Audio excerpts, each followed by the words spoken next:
শাহী কিচেনে সবাইকে স্বাগত বন্ধুরা। আমি আবার নতুন রেসিপি নিয়ে হাজির হয়েছি বন্ধুরা আপনাদের সামনে।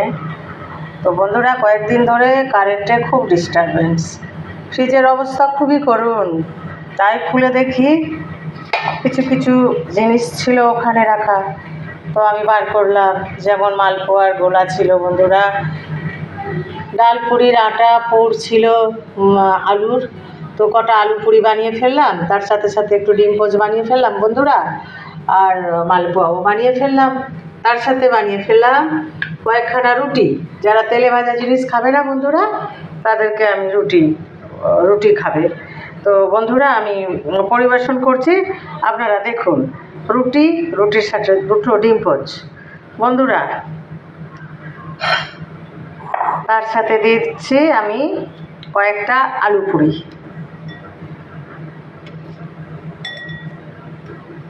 বেশ সকলের নাস্তা টিফিন হয়ে যাবে বন্ধুরা। এখন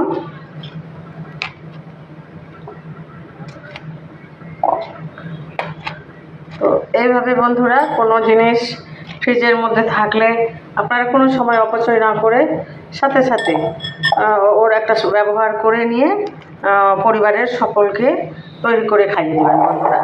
তাহলে জিনিসগুলো খাওয়াও হবে আর অপচয়ও হবে না বন্ধুরা। তো এই আমার আজকে সকালের টিফিন। আজ যদি লোডশেডিং না হতো বন্ধুরা, তাহলে আমি এই জিনিসগুলো আপনাদের দেখাতে পারতাম না। তো আমারও ভালো লাগছে যে এই জিনিসগুলো সব আমার মায়ের কাছ থেকে শেখা বন্ধুরা। ওরা জীবনে কোনো দিন একটা জিনিস নষ্ট করতো না। ক্ষুদ্র ক্ষুদ্র জিনিস জোড়া দিয়ে দিয়ে সুন্দরভাবে তৈরি করে করে সকলের কাছে পরিবেশন করতো। এত ভালোবাসতো রান্না করতে। তো আজ সেই স্মৃতিগুলো আমারও মনে পড়ে। আমিও ভাবলাম যে না, আমি ফ্রিজ থেকে বার করে নিয়ে জিনিসগুলো সুন্দরভাবে গুছিয়ে তৈরি করে আমি সবাইকে আজকে টিফিনে খাইয়ে দিই। তো ভালোই হয়েছে বন্ধুরা।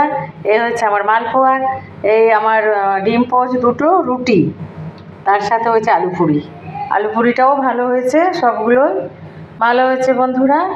এইভাবে পরিবারে প্রত্যেকে আমার এই টিপসগুলো অনুকরণ করবেন বন্ধুরা। আশা করি ভালো হবে প্রত্যেকেরই, আর আমারও খুব ভালো লাগবে।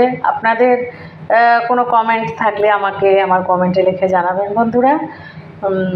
আপনারা যদি আমার এই টিফিন রেসিপি যদি ভালো লাগে, তাহলে আপনারা লাইক, কমেন্ট, শেয়ার, সাবস্ক্রাইব করে শাহী কিচেনের পাশে থাকবেন বন্ধুরা।